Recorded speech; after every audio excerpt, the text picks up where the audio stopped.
هو الله الذي لا إله إلا هو عالم الغيب والشهادة هو الرحمن الرحيم আসসালামু আলাইকুম ওয়া রাহমাতুল্লাহ।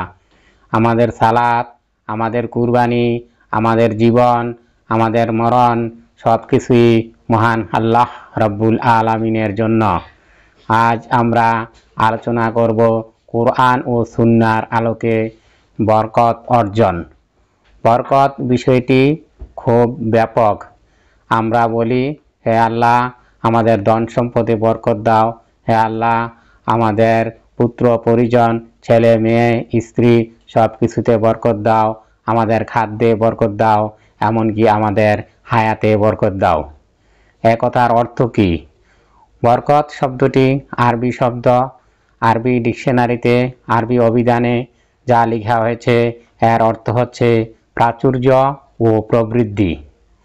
আমরা সাধারণভাবে যদি দেখি, আমরা যে ব্যবসা করি অথবা আমরা যে কাজে নিয়োজিত থাকি জীবিকা অর্জনের জন্য, ঠিক একই কাজে নিয়োজিত থেকে একই পরিমাণ টাকা উপার্জন করে অন্য আরেকজন হয়তো ভালোভাবে চলছে, কিন্তু আমি চলতে পারছি না। কেউ কেউ বলছে হয়তো আমার রুটি রুজিতে, আমার জীবিকাতে বরকত হচ্ছে না। আর সাধারণ ভাষায় যদি আমরা বলি, আমরা অনেক সময় দেখি যে আমাদের অনেক গরিব ঘরের ছাত্র যারা কোনো প্রাইভেট টিউশনি এতে অংশ নিতে পারে না বা কোনো গৃহশিক্ষকের কাছে পড়তে পারে না, তারা শুধুমাত্র পাঠ্যপুস্তক পড়ে অথবা অন্যান্য সহায়ক পুস্তক পড়ে নিজেই অনেক ভালো রেজাল্ট করতে পারে। আবার একই ছাত্র, একই ক্লাসের ছাত্র হয়তো সে 3-4টে প্রাইভেট টিউশনিতে অংশগ্রহণ করে, তার বাবার অনেক টাকা পয়সা খরচ করে সে ভালো ফলাফল লাভ করতে পারে না, সাফল্য লাভ করতে পারে না। আবার অন্যদিকে আমরা দেখি যে অনেকেই স্বাস্থ্যের দিক দিয়ে বরকত পায় না, অর্থাৎ সে বিভিন্ন সময় বিভিন্ন রোগে ভুগতে থাকে আর তার টাকা পয়সা ওদিকে কমতে থাকে, অর্থাৎ ব্যয় হয়ে যায়, বিনা কাজে ব্যয় হয়ে যায়, সাধারণ কাজে টাকা পয়সা ব্যয় হয়ে যায়, অর্থাৎ তার টাকা পয়সা উপার্জনের দিক দিয়ে সে কোনো বরকত পাচ্ছে না। আরও সাধারণভাবে যদি আমরা বলতে চাই, তাহলে দেখা যাচ্ছে আমাদের সমাজে অনেক ক্ষেত্রে দেখা যায় একটি লোকের 4টি-5টি সন্তান রয়েছে। সেই 4টি-5টি সন্তান হয়তো ইসলামী আদর্শে তারা মানুষ হতে পারলো না, তারা বিভিন্নভাবে বকে গেল, নষ্ট হয়ে গেল। পিতামাতার অনেক টাকা পয়সা সম্পদ সে নষ্ট করলো, বিভিন্ন চাকরি বাকরি ব্যবসা বাণিজ্যের উসিলায় বিভিন্নভাবে সে হয়তো লোকসানের সম্মুখীন হয়ে সে অনেক টাকা নষ্ট করে দিল। অথবা দেখা যায় বৃদ্ধ বয়সেও 4-5টি সন্তান থাকলেও অনেক সময় মা বাবার খেদমত করে না। আবার অন্যদিকে একটি মাত্র সন্তান থাকলেও অনেক সময় দেখা যায় মা বাবার খেদমতের কোনো কমতি হয় না। ছেলে যেরকম খেদমত করে, ছেলের বউ তার চেয়ে আরও বেশি খেদমত করে।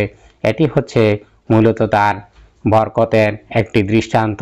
আরও ব্যাপকভাবে যদি আমরা বলতে চাই, আমরা অনেক সময় বলি, হে আল্লাহ আমার হায়াতে বরকত দাও।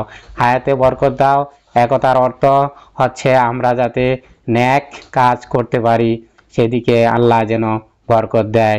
একটা লোক যদি 60 বছর বেঁচে থাকে, সে যেরকম পুণ্যের কাজ করলো, অন্য আরেকজন হয়তো 40 বছর বয়সী তার চেয়ে বেশি পুণ্য অর্জন করলো।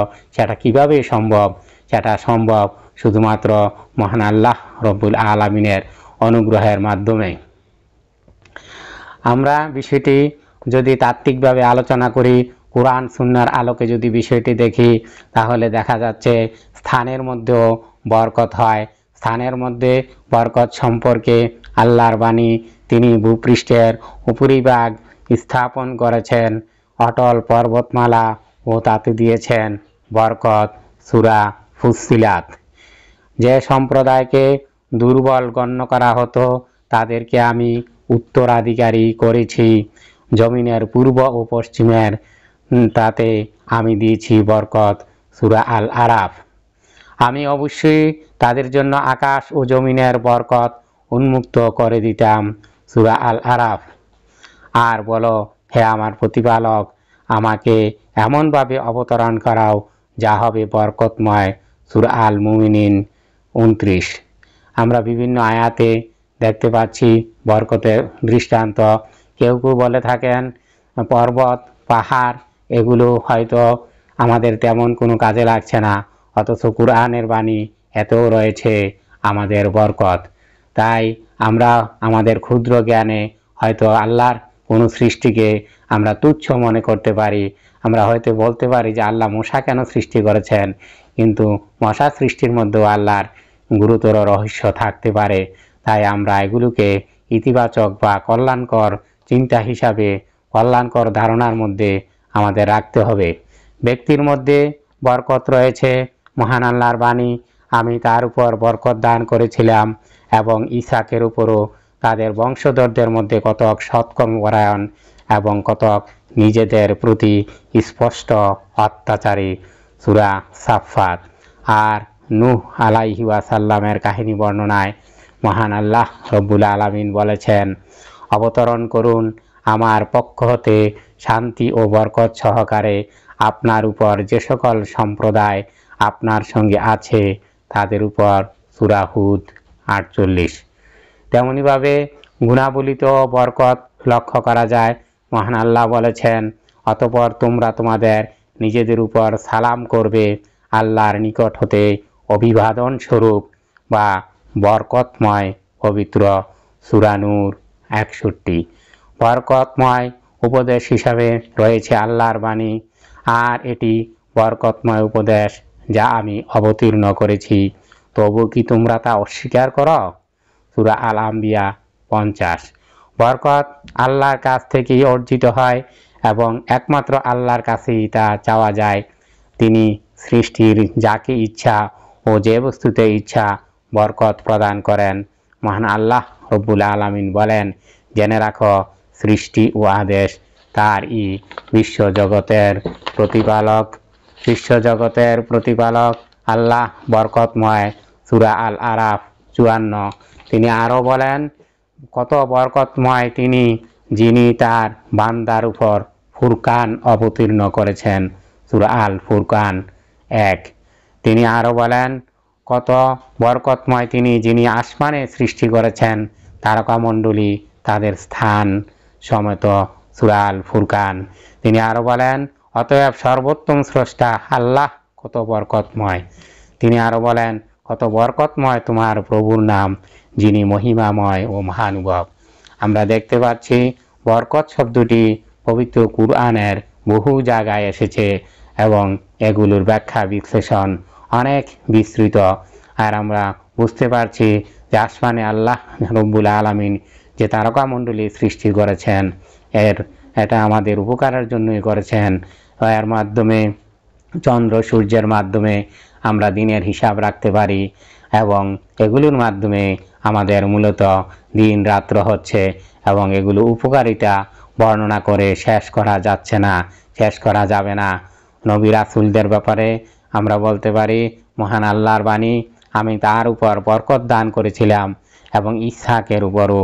আর ইব্রাহিম ও তার আহলে বাইত সম্পর্কে, হে আহলাল বাইত তোমাদের প্রতি রয়েছে আল্লাহর অনুগ্রহ ও বরকত। নূহ আলাইহিস সালাম সম্পর্কে বলা হয়েছে, অবতরণ করো আমার পক্ষ হতে তোমার উপর শান্তি ও বরকত সহকারে। ইবাদতের স্থানসমূহ সম্পর্কে আমরা বলতে পারি, ইবাদতের যে স্থান রয়েছে সেগুলোর মধ্যে রয়েছে বরকত, যেমন মসজিদুল আকসা ও মসজিদুল হারাম। মহান আল্লাহ রব্বুল আলামিন বলেন, পবিত্র ও মহিমাময় তিনি যিনি তার বান্দাকে রজনীতে ভ্রমণ করিয়েছিলেন আল মসজিদুল হারাম থেকে আল মসজিদুল আকসা পর্যন্ত, যার আশপাশকে আমি বরকতময় করেছিলাম। সূরা আল ইসরা। জিকিরের মধ্যে রয়েছে বরকত, আর সেই জিকির সম্পর্কে বলা হয়েছে পবিত্র মহান আল কোরআন। পবিত্র আল কোরআনই জিকির। আল্লাহ বলেন, এটা বরকতময় উপদেশ আমি তা অবতীর্ণ করেছি, তবু কি তোমরা একে অস্বীকার করবে? আর এই জিকির হচ্ছে মহান আল কোরআন। যেমন আল্লাহ বলেছেন, এ হলো বরকতময় একটি কিতাব যা আমি নাজিল করেছি, এক বরকতময় কিতাব যা আমি তোমার প্রতি অবতীর্ণ করেছি, যাতে মানুষ ও আয়াতসমূহ অনুধাবন করে ইমানদারদের জন্য বরকত যদি সে সকল জনপদের অধিবাসীবৃন্দ ঈমান আনত এবং তাকওয়া অবলম্বন করত, তাহলে আমি অবশ্যই তাদের জন্য আকাশ ও জমিনের বরকত উন্মুক্ত করে দিতাম। এটা বলা হয়েছে সূরা আল আরাফ 96 নম্বর আয়াতে। এই আয়াতের তাফসিরে মুফাসসিরগণ বলেছেন, যদি বান্দারা তাদের রবের ইবাদত করে, অর্থাৎ আমরা যদি আমাদের মহান আল্লাহ রব্বুল আলামিনের প্রতি সম্পূর্ণভাবে অনুগত থাকি, তার আদেশ নির্দেশ অনুযায়ী রাসূল আকরাম সাল্লাল্লাহু আলাইহি ওয়াসাল্লামের শেখানো পদ্ধতি অনুযায়ী ইবাদতে মশগুল থাকি, তাহলে আল্লাহ জমিন এবং আসমান থেকে আমাদের উপরে অফুরন্ত বরকত বর্ষণ করবেন। মসজিদ সমূহ বরকতময়। মসজিদ সমূহ বরকতের অর্থ হচ্ছে ইবাদতকারীতে যে কল্যাণ অর্জন করে তার মধ্যে বৃদ্ধি ঘটা। আমরা জানি মহান আল্লাহ রব্বুল আলামিন আমাদের জন্য, আমরা যদি একটা ভালো কাজ করি তাহলে এর পরিবর্তে মাত্র একটি নেক নয়, একটির পরিবর্তে 10টি পুণ্য, 10টি পুণ্য কোনো কোনো জায়গায় 70 থেকে 700 গুণ পর্যন্ত বৃদ্ধির কথা বলা হয়েছে। অর্থাৎ আবার কোনো কোনো জায়গায় বলা হয়েছে মহান আল্লাহ রব্বুল আলামিন আমাদের সৎ কার্যগুলোকে লালন পালন করেন। অর্থাৎ কেউ যদি একটি ধান গাছ লাগায়, সে ধান গাছ থেকে যতগুলো ধানের বীজ হয়, আবার বীজগুলো যদি রোপণ করা হয়, আবার সেগুলো যদি রোপণ করা হয়, এভাবে বাড়তে বাড়তে যত বাড়তে থাকে, তেমনিভাবে আমাদের নেক কাজ বা পুণ্যগুলো আল্লাহ মহান আল্লাহ রব্বুল আলামিন তার বরকতে আমাদের এগুলো বৃদ্ধি করে থাকেন। তারপর বলা হয়েছে মসজিদুল হারামের কথা। মসজিদুল হারামে একটি নামাজ আদায় করলে 1 লক্ষ নামাজ আদায়ের সমতুল্য, এবং মসজিদে নববীতে একটি নামাজ আদায় করলে 1000 নামাজের সমতুল্য। ব্যক্তি সত্তার মধ্যে বরকত লক্ষ্য করা যায়। বলা হয়েছে যে ব্যক্তির উপরে বরকত আল্লাহ দিয়েছেন, উক্ত ব্যক্তির সাথে যত কিছুরই সংযোগ রয়েছে তাই হবে বরকতময়। আমরা জানি আমাদের রাসূল আকরাম সাল্লাল্লাহু আলাইহি ওয়াসাল্লামের উপরে বরকতের প্রভাব ছিল, এবং এতে অন্য কেউ তাদের অংশীদার ছিল না। এমনকি 4 খলিফার মধ্যে হযরত আবু বকর, উমর, উসমান, আলী রাদিয়াল্লাহু আনহু পর্যন্ত এবং বড় বড় সাহাবীরা পর্যন্ত নবীর এ বরকতের অংশীদার নন। আমল এবং অনুসরণের মাধ্যমে বরকত হাসিল করা যেতে পারে। এটি ওই সকল ব্যক্তির ক্ষেত্রে প্রযোজ্য যাদের আমল রাসূল আকরাম সাল্লাল্লাহু আলাইহি ওয়াসাল্লাম এর সুন্নত অনুযায়ী হয়। প্রত্যেক মুসলিম ব্যক্তি আল্লাহর আদেশ ও নিষেধ যতটুকু অনুসরণ করে ও মেনে নেয়, আদেশ ও নিষেধ মান্য করার মাধ্যমে সে ততটুকু আমলের বরকত লাভ করতে পারে।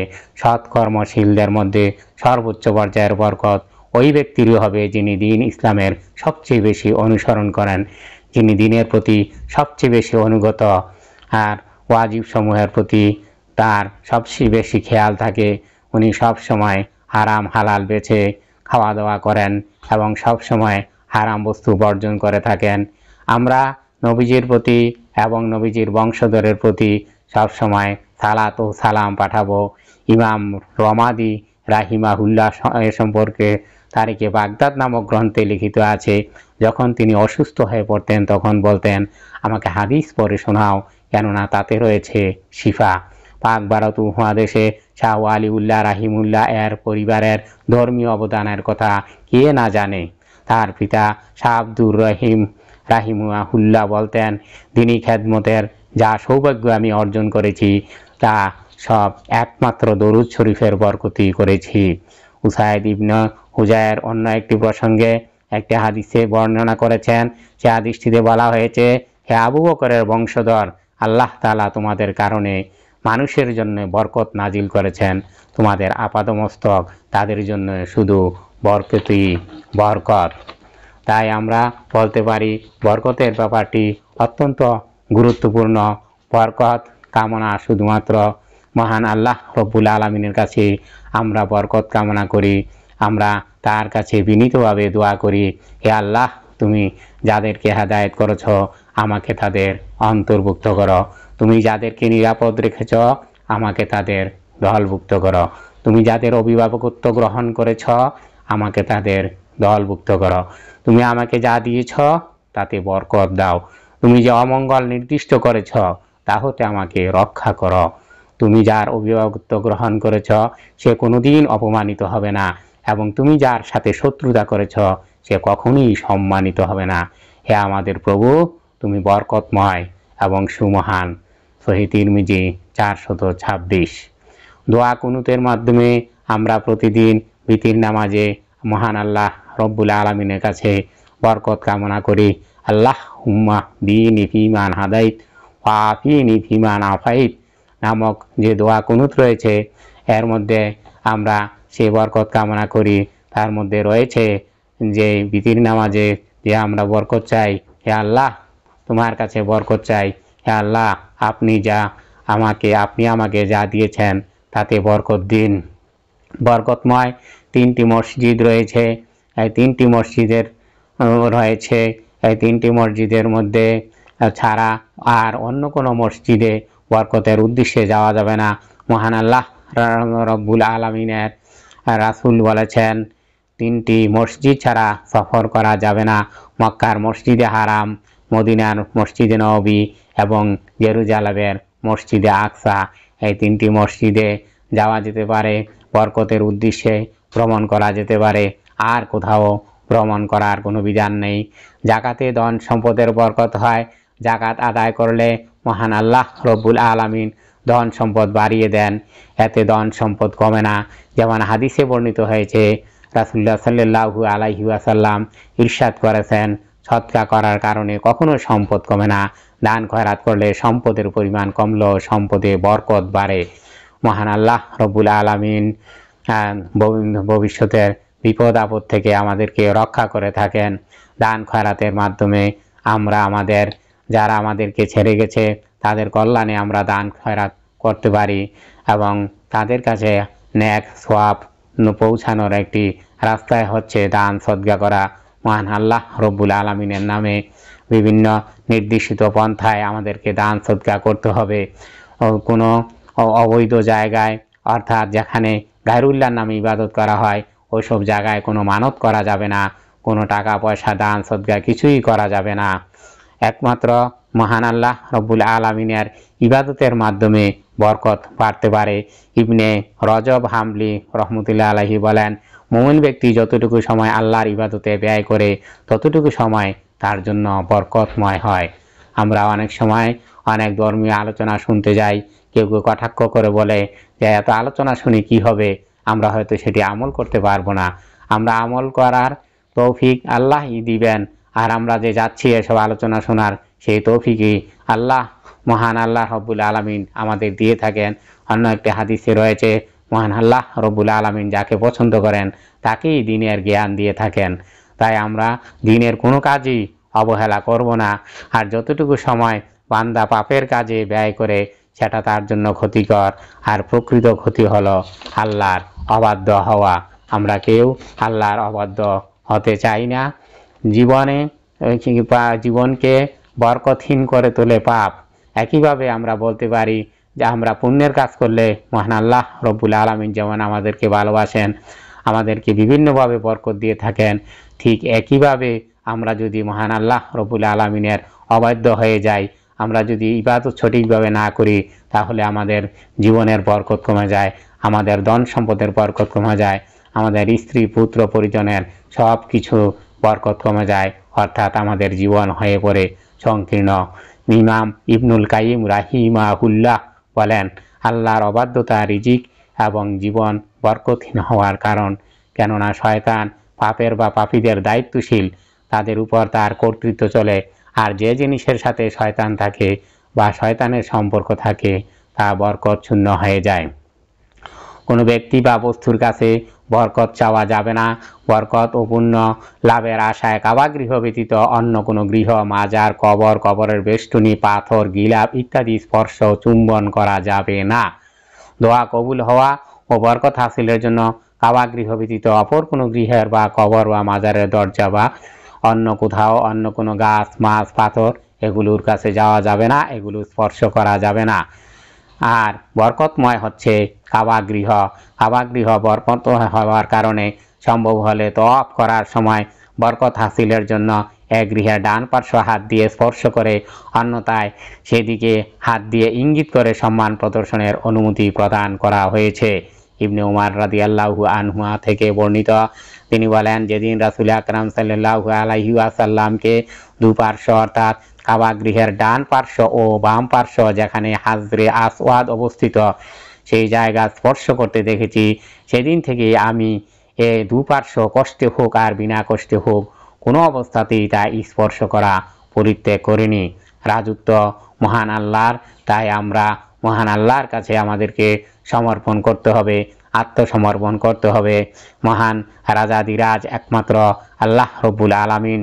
তিনি বলেন, সেই মহান সত্তা অতীব বরকতময়, যার হাতে রয়েছে সকল রাজত্ব, আর তিনি প্রতিটি বিষয়ের উপর ক্ষমতাবান। সূরা মুলক 1। মহান আল্লাহ রব্বুল আলামিন আরো বলেন, হে নবী, আপনি জিজ্ঞাসা করুন সব কিছুর কর্তৃত্ব কার হাতে, যিনি আশ্রয় দান করেন এবং যার উপর কোনো আশ্রয়দাতা নেই। সূরা মুমিনুন 88। আমরা পরিশেষে বলতে পারি যে আমরা আমাদের জীবনের জন্য আমরা আমাদের খাদ্য, পোশাক, ধন সম্পদ সব কিছুতে যেন বরকত আশা করি, আর সেই বরকত আশা করি শুধুমাত্র মহান আল্লাহ রব্বুল আলামিনের কাছে। আর রাসূল আকরাম সাল্লাল্লাহু আলাইহি ওয়াসাল্লাম নির্দেশিত পথে আমরা আল্লাহ রাব্বুল আলামিনের কাছে বরকত, রহমত, মাগফিরাত সব কিছুই কামনা করি। একথা বলেই আজকের মতো বিদায় নিচ্ছি। আসসালামু আলাইকুম ওয়া রাহমাতুল্লাহ।